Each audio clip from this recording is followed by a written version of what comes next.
এটা হচ্ছে এখানে পাকা কুমড়া কেটে নিয়েছি। তো আমি ভাবতাম যে এই কুমড়া খুবই ক্রিমি, ওই কুমড়া এটা কেন হচ্ছে ক্রিমি গিয়ে হয় না। লাউ শাক আর গরুর মাংস তো দেখেছেন। এটা হচ্ছে ডিম আর এটা হচ্ছে মাছ।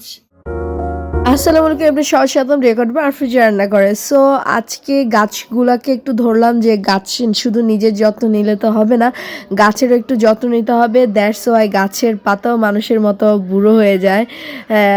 সব কিছুরই একটা সময় আছে শেষ হয়ে যাওয়ার, তাই গাছও কিন্তু তার ঊর্ধ্বে নয়। দেখতে পাচ্ছেন একদম পেকে গেছে, তো পাকা যে পাতাটা সেটা আমি সরিয়ে নিলাম। অ্যান্ড দেন এটাকে আমি আবার পানি দিচ্ছি, কারণ বেঁচে থাকতে হলে পানির কিন্তু প্রয়োজনের শেষ নেই, অনেক বেশি প্রয়োজন পানির। সব ক্ষেত্রে, গাছের ক্ষেত্রে বলেন, মানুষের ক্ষেত্রে বলেন, সবসময় পানির খুব বেশি প্রয়োজন থাকে। তো দ্যাটস ওয়াই আমি গাছে পানি টানি দিয়ে দিলাম। দেন আমি রাতে বাজার করে নিলাম, সবজির অনেক দাম যেহেতু ভোট গিয়েছে। তো রমাজানও চলে আসতেছে, একদম আমাদের দরজায় নক করতেছে। আলহামদুলিল্লাহ, আমরা খুবই ভাগ্যবান, আল্লাহ আমাদের তৌফিক দান করুক, আমরা যাতে রোজা রাখতে পারি, আল্লাহর ইবাদত বন্দেগী বেশি বেশি করে করতে পারি, আল্লাহ সেই তৌফিক আমাদেরকে বেশি বেশি দান করুক। আসসালামু আলাইকুম, সবাইকে জানাই শুভ সকাল। তো সকাল সকাল একদম ফ্রেশ মাছ। এটা হচ্ছে গিয়ে লাউ শাক, দেখতে পাচ্ছেন কত সুন্দর। আর এখানে হচ্ছে ডিম আর এটা হচ্ছে গরুর মাংস। তো এটা বের করব। আর এটা হচ্ছে গিয়ে পেঁয়াজ, খুব সুন্দর পেঁয়াজ। এই পেঁয়াজগুলো আমার পছন্দ, একদম অসাধারণ। আর এটা হচ্ছে গিয়ে আটা আনা হয়েছে। সিম, দাঁড়াও ওয়েট, সিম। এটা হচ্ছে পাতাকপি, এটা হচ্ছে পেঁপে আর ফুলকপি আর হচ্ছে মূলা। আর এই যে স্বাদের লাউ বানাইছে আমার বৈরাগী। এই লাউ আমি মানে শীত আসার পরে মনে হয় আমি অন্যভাবে খেয়েছি, মা রান্না করে দিয়েছে খেয়েছি, বাট নিজে কিনেছি এখন। এত দাম আর পাওয়াই যায় না, যেহেতু আমি রাতে বাজার করি। সো কুমড়ো আছে এখানে, টমেটো, লেবু, শীতের যত সব সবজি আর কি, ওগুলো সব কিনেছি। তো এই তো গুছিয়ে রাখবো আর রান্না স্টার্ট করব। অবশ্যই সাথে থাকবেন, কোথাও যাবেন না। দেখি এটা কি টাকা,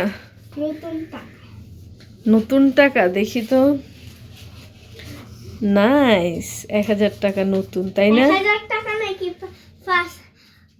সিদ্ধ করতে বসিয়ে দিয়েছি, অলরেডি ফেটে গেছে। আর এটা হচ্ছে অনেকগুলা পাতাকপি, অনেক অনেক অনেক অনেক অনেক অনেক নিয়েছি। তো আমি ভাবতাম যে এই কুমড়া খুবই ক্রিমি, ওই কুমড়া কেন ক্রিমি হয় না। আসলে আমি বুঝতাম না যে কাঁচা কুমড়া হচ্ছে গিয়ে আপনার একদম মোমের মতো ক্রিমি হয় না।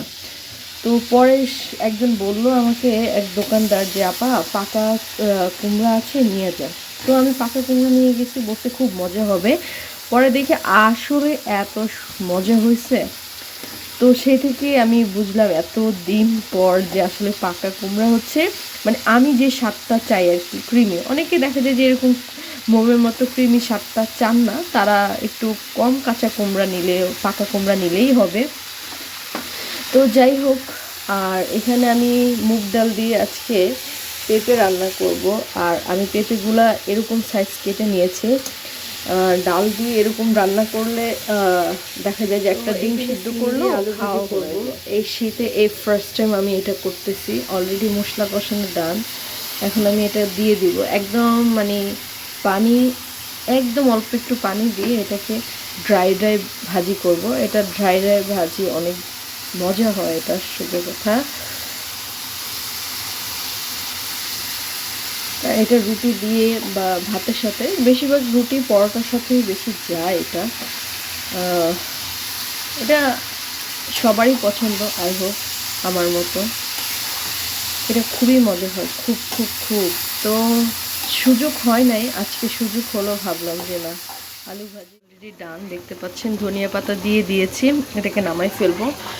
আর এখানে হচ্ছে পেঁপে দিয়ে যে মুগ ডালটা রান্না করেছিলাম সেটা সিদ্ধ হয়ে গিয়েছে। ভাজিটা দেখতে পাচ্ছেন কত সুন্দর হয়েছে, একদম রুটির সাথে জাস্ট ওয়াও লাগবে এরকম ভাজি, আমাদের সবারই পছন্দ। সো তাই করা এরকম ভাজি হয়ে যাচ্ছে, পানিটা শুকালে নামাই ফেলবো। আর ফুলকপি দেখাতে পারি নাই, আসলে এত ব্যস্ত থাকি, বুঝিনি তো। এক সপ্তাহ রান্না বান্না করা কি এত চারটিখানি কথা বলেন তো? সবাই একটা রান্না করে, তাতেই একটা বেজে যায়, আর আমি মর্নিং থেকে এক সপ্তাহ রান্না রান্ধি, তাহলে আমার কতটা কষ্ট হয়। যাই হোক, তো আমার কাছে আমাকে করতে হবে। রান্না হয়ে গেছে, আর এটা মাছকে ফ্রাই করে নিচ্ছি, এভাবেই করব। আর ডিম অমলেট প্রত্যেক ফ্রাইডেতে থাকবেই, কমন জিনিস। তো এই তো হয়ে গেছে, এটা হচ্ছে দিলাম তাদের নাস্তা। আর অবশেষে পাতাকপি ভাজি কমপ্লিট হলো। তো আজকে পাতাকপি ভাজিতে আমি একটু ডিম অ্যাড করে দিলাম, তো এটা ডান। আর এদিকে মাছ ফ্রাই চলতেছে, একদম টাটকা টাটকা রুই মাছ। এটা দিয়ে মাছ রান্না করব, বাগার দিয়ে দিয়েছি, ধনিয়া পাতা অ্যাড করে দিয়েছি। আর এখানে আমার লাউ রান্না কমপ্লিট, দেখতে পাচ্ছেন একদম রুই মাছের, তাজা রুই মাছের মাথা দিয়ে লাউটা রান্না করেছি। আর ধনিয়া পাতা তো মাস্ট বি থাকবেই, কি বলেন আপনারা? তো এটা নামিয়ে ডিমগুলো হয়ে গিয়েছে। আর এখানে আমি গরুর মাংস, এবার অনেক লেট হয়েছে আমার বসাইতে, মাংস অলরেডি কষিয়ে গিয়েছে। আমি এখন গরুর মাংসগুলো অ্যাড করে দিয়ে দিব এখানে। কি করব, নানান কাজ করতে করতে আসলে লেট হয়ে গিয়েছে। আর এটাকে ভালো করে রান্না হয়ে গিয়েছে, দেখতে পাচ্ছেন ধোয়া উঠছে, সুন্দর হয়েছে তাই না? ফাইনালি সব রান্না শেষ। লাউ, ডিম আর হচ্ছে কুমড়ো, পাতাকপি, সিম দিয়ে আলু দিয়ে রান্না, আর এখানে ফুলকপি, আর এখানে পেঁপে আর ডাল, অনেক কিছু রান্না করেছি।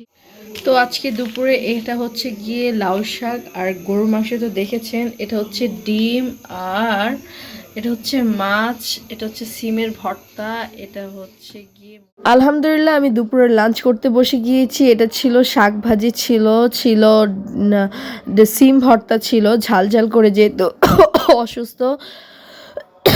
আর এখানে ছিল রুই মাছকে ফ্রাই করে নিয়েছি একদম ভালো করে, ঝাল ঝাল করে।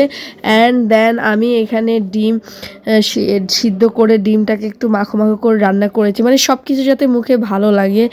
ডাল করেছি, অ্যান্ড দেন এখানে আমি গরুর মাংস দিয়ে স্টার্ট করব। মাংসটা খুবই নরম হয়েছে, তাজা হয়েছে।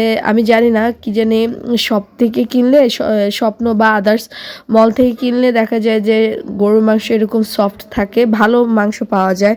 আর যদি কোনো একদম ওপেন বাজার টাজার থেকে কিনা হয়, সেক্ষেত্রে অনেক শক্ত শক্ত মাংস পিস দিয়ে দেয়, যেগুলা সিদ্ধ হওয়াটাও টাফ আর খাওয়াটাও তো অনেক বেশি টাফ। তো দ্যাটস ওয়াই এই মাংসে আমার খুব বেশি ভালো লেগেছে। সো বাংলা সালাদ করে নিয়েছি। আসলে কি বলেন তো, সব কাজ করাটাই এতটাই ডিফিকাল্ট যা বলার বাইরে। তো যাই হোক, আমার তো ভালো লেগেছে, আপনাদের কেমন লেগেছে জানান প্লিজ, লাইক কমেন্ট শেয়ার, আল্লাহ হাফেজ, বাই বাই।